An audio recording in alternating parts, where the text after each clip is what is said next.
Just for Sylvia. How did we get here? Well, let's start at the beginning. With almost ready ships, but no home berth. For the Spirit of Tasmania. Another ferry fiasco. Over budget and overdue. The two new Spirits were originally meant to arrive 3 years ago.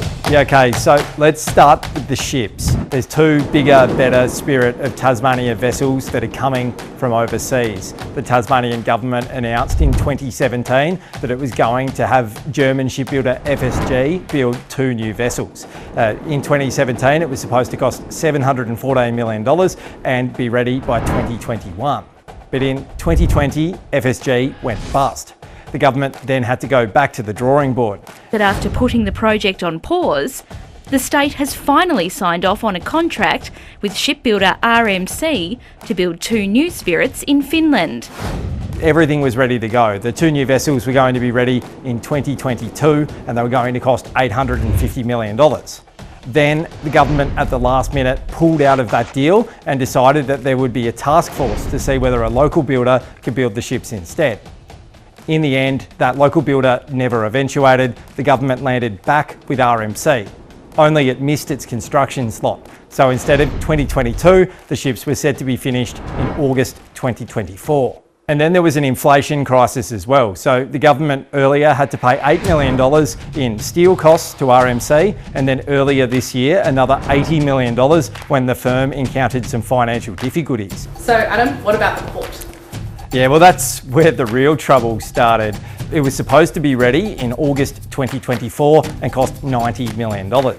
Now we know it's going to be much more expensive than that, $370 million, and it's going to be really late. The completion of berth 3 is likely to be February 2027. That's more than 2 years after the first Spirit is done.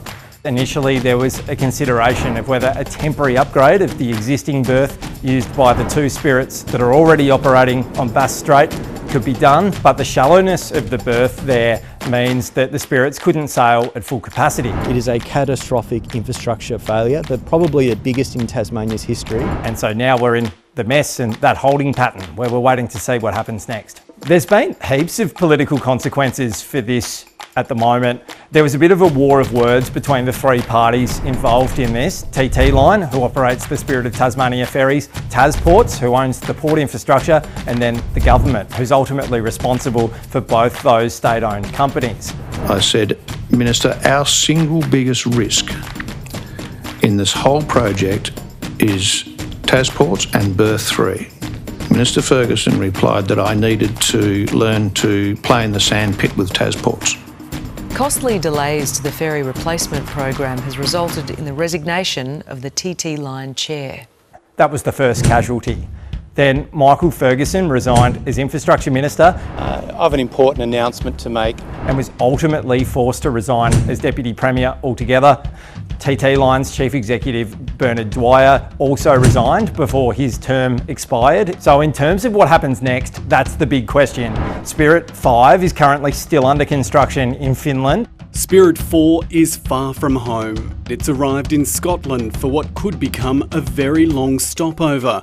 And how long it stays there is a really big question at the moment that we don't have an answer to. Documents show a Scottish shipyard will rake in the profits the Tasmanian tourism operators were banking on. My park is empty. We're floundering here. Our business solely relies on the Spirit of Tasmania. The government prefers leasing them out longer term to a private operator until early 2027. But we don't know who that could be, how long it could be for, and at what cost. And then if the government can't find a private operator, how much is it going to cost to stay in Scotland? There's still lots of questions and not many answers.